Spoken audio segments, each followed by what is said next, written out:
Hey everyone, welcome back to episode 13 of Yes, I Do Definitely Belong in Crotus Prenn. Today I have a theory about the survivor Mikaela Reid, our first survivor character in the realm who can seemingly wield magic. The theory is that everything in the entity's realm, or everything in Dead by Daylight basically, is all a dream, and all Mikaela Reid's dream. To prove this, we're going to be talking through Mikaela's lore, drawing connections that she is in fact just dreaming throughout, and her dreams create the realm and the experiences within it. Mikaela's story begins with the death of her father when she is just 16. She misses him greatly, and his death leads her to feel like she is paddling in a vast storm-black ocean, each rolling wave submerging her. This is quite a sad opening, but it does give us insight into how this affects her, and how the trauma surrounding her father, or her loss, is imagined as a stormy and dark ocean. Her description of a storm-black and vast ocean with rolling waves sounds a lot like the descriptions and depictions of the entity's fog. In fact, in Arcus 1118, it's even described as the endless ocean of black fog. Upon arriving at the tower, the observer is tripped and pulled around by the fog, often in curls like the ocean might. We also know that the entity's realm functions off of the emotions of its inhabitants, and the fog itself is an extension of the entity, stated in Arcus 54,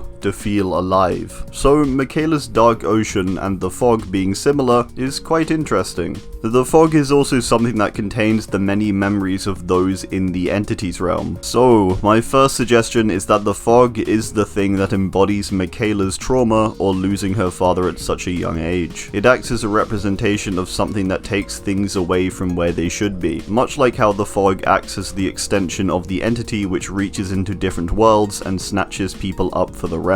After the observer stares at the fog for too long, in Arcus 1118, he mentions that dread and despair overtook him. So this fog or ocean that clouds her mind is this experience of losing things, and it haunts her dreams. The next part of her lore establishes that she managed to move on from this storm-black ocean with the help of her friends and their support. She was excited to try new things, and discovered storytelling as an outlet, a particular type of story. Her friends liked her stories of daunting danger and hard-earned survival. She read horror stories more and more, savoring the powerful, heart-pounding escapism it provided. As a result of storytelling, and friends, as well as support, she overcame her trauma, and the storm-black ocean was no longer there. It's in this period of her life that I believe she is awake, and the things she experiences during this time are real and influence her construction of the realm upon entering a deep dreaming state. We next come to the point in her lore where it mentions that she showed interest in witchcraft and practiced light blessings, plant-based spells, and palm reading divination. She gardened sage, mugwort, and lavender to craft homemade products such as body butters, soaps, and skin lotions. Note, in this instance her magic largely focuses on the production of different organic products for retail, and things such as palm reading, nothing so extreme to the point of Boon totems, which produce real magic and effects. These things pre-realm seem far more grounded in science, or alternately belief of some kind, over outright tangible magic. Around this time I believe she begins to have far more lucid dreams as a result of these organic products, and delving into plant-based spells. Now, one of the things Mikaela grows is mugwort. Mugwort is interesting because it has heavy associations with sleep, or more so deep sleep,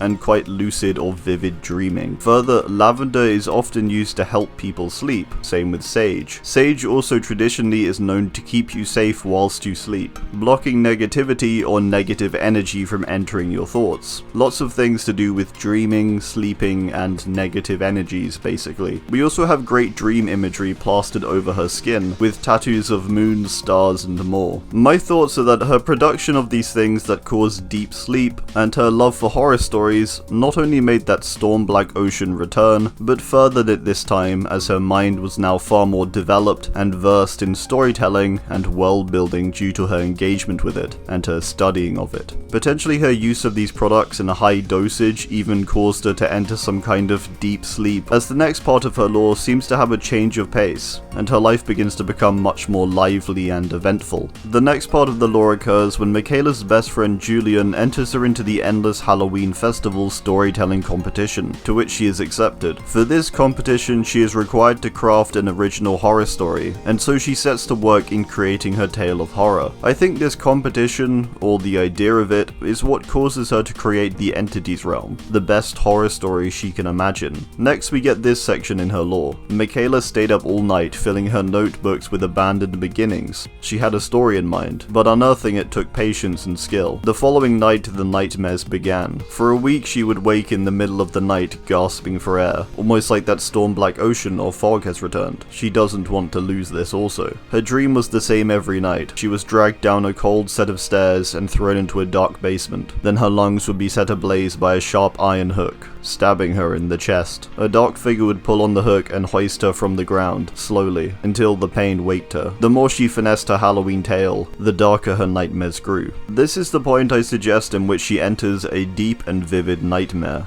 Due to the stress she is having from crafting this story, the storm Black Sea returns, and she is enveloped in her new nightmarish world. After this part of her lore, she begins to take a different path, and her days become dulled, and anxiety returns. She was stressed, exhausted, distracted, lacked energy, and her magic felt drained. We then get a very sudden cut into this segment. After her many sleepless nights, she asks Julian to record her while she sleeps. Minutes later, her fingers began to twitch. Then her toes. Her breath became labored. Then Julian stared in shock as Mikaela slowly rose in the air, levitating over her bed. He shook her shoulders to wake her, but stopped when she began to scream. He grabbed his phone to call an ambulance, but a powerful crash diverted his attention. He looked down the hallway and saw a large, spidery fang slam through the bathroom door. This is a moment where the Entities Realm is quite literally invading the real world, and whilst Mikaela is asleep, and also under a lot of stress. Let's continue. Amidst the commotion, Mikaela woke. She saw the black spidery fang shredding the bathroom door and jumped out of bed. She slammed her bedroom door shut and shouted at Julian to help her barricade the door. Before he could react, however, the power went out. The room was submerged in sudden darkness. Interestingly, a flimsy wooden object is used to block the entity here, much like the usage of pallets in the realm to block the killers. And this whole thing is playing out much like a nightmare would. And this section begins with Mikaela sleeping. She's supposedly awoken at this point and is forcibly trying to remove the spidery creature or the entity from her room or her head. A second later, the lights came back on, and an eerie quietness followed. Mikaela and Julian ventured out the bedroom carefully. The bathroom door looked intact, and there was no sign of anything abnormal, but Julian has recorded every sound. A sleepless night followed. When she returned to the apartment after her shift, Julian was not there. Mikaela wanted to remove the recording of their ordeal, which she had posted online. Suspecting Julian might be at school, the door clicked shut behind her, masking a stifled cry from the bathroom. What follows is a very strange series of events. The next day, Mikaela feels watched. As she goes to her car, a shadow pounces on the wall, and she runs. She gets to her car and drives away. This is odd, as the entity has never really appeared as a shadow before. It's odd that it's appeared in the daytime too, and out on the street also. Typically when a character is attacked by the entity, it's in a secluded area, like when Mikaela is attacked in her room, or when Kate is attacked in the woods, or when Felix and Elodie's parents fight it in the abandoned camp on Dire Island. Next, Julian disappears, and the day also happens to be the day of Halloween. This is almost like she's still in the process of crafting the entity as a creature, testing its different forms in her mind, and deciding on a shape for it to finally appear in, as it slowly chases her down. Next, she realizes that she hasn't finished her story yet. She looks through her notebook, filled with false starts. Then it says she could stay home, scared and helpless, or she could finish what Julian had started, as her friends were the people who loved her horror stories, and loved these stories of people working together to escape a monster of some kind. Julian disappears, and we can assume he has either been taken or killed by the entity, or at least he has been within Mikaela's ongoing dream. This creature she is crafting is actively consuming those she loves, and those around her, as it invades her perceived reality. A bit like that storm black ocean, or the entity's fog. taking people from where they're supposed to be and into its realm. Mikaela then goes on to attend the Endless Halloween Festival. She's arrived at her destination. The Endless Halloween Festival is arguably a good way to sum up the entity's realm and its trials. They're endless and ongoing. They're Halloween focused, picking out many horror icons, but also horror focused characters. Finally, the festival aspect for the fact that the trials are like games, and the different events in the realm are like mini festivals almost. The crowd, as Mikaela steps onto the stage to tell her story, is referred to as a sea of expectant faces. It further mentions that tonight was All Hallows Eve, when the veil thinned betwixt this realm and the one beyond. She had a story in her heart, a story that mattered. If she told it right, perhaps Julian would hear it.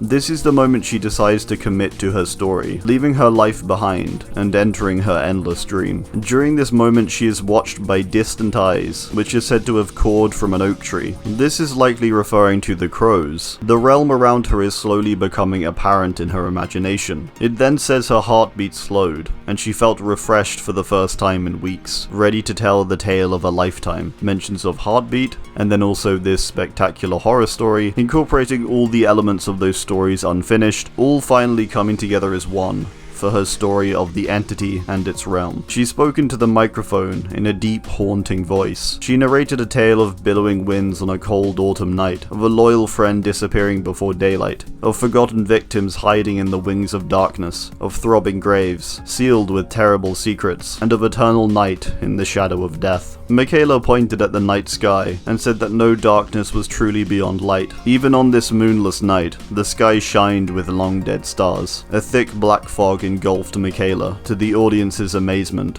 no one saw Mikaela Reid again. Now her nightmare has come to its full effect, and the realm flourishes to life, filled with the many stories she failed to finish. All of these individuals now consumed by the fog, and brought to one place, to survive and suffer. As she recalls more stories, she pulls more characters out of their worlds and into the realm. All is possible in her mind. Many of the characters have parental issues or traumas, but an inner resilience regardless. Like Mikaela, some share her rebellious attitude or hipster vibe. Some have fought the entity themselves, or even want to find out more about it. Some are well known for their artistry or skills, others for their strength and resilience. Others she remembers, the ones she studied, and the stories she looked up to. She invites them into her own story, changing them somewhat. The icons of Michael Myers, Freddy Krueger, Pyramid Head and more. She herself is in the trials, more powerful than ever, and wielding real magic with her powerful boons. The endless nightmare, the perfect horror story, spawned from her imagination, deep sleeps,